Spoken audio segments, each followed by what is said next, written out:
ठाकरे गट महाराष्ट्रामध्ये लोकसभेच्या 23 जागा लढवणार असं संजय राऊत यांनी म्हटलं। जागा वाटपासंदर्भात दिल्लीमध्ये काँग्रेसच्या हायकमांडशी जवळपास चर्चा पूर्ण झाल्याचं राऊत म्हणाले।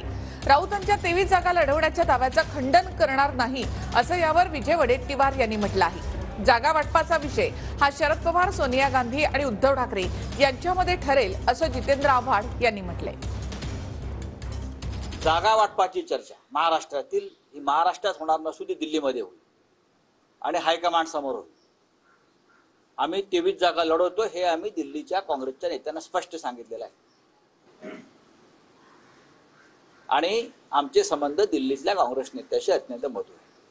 मग सोनियाजी असतील, राहुलजी असतील, खरगेजी असतील किंवा वेणुगोपालजी असतील, आम्ही 23 जागा लढतो। संजय राऊत काय म्हणाले? संजय राऊत म्हणू द्या।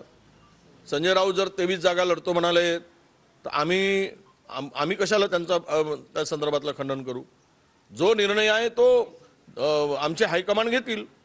त्यांनी जर ठरवलं आहे हायकमांडनी तर त्याच्यामध्ये आमचा अधिकार नाही। मी एवढा मोठा नेता नाही, काय ठरते ते पवार साहेब, सोनिया गांधी आणि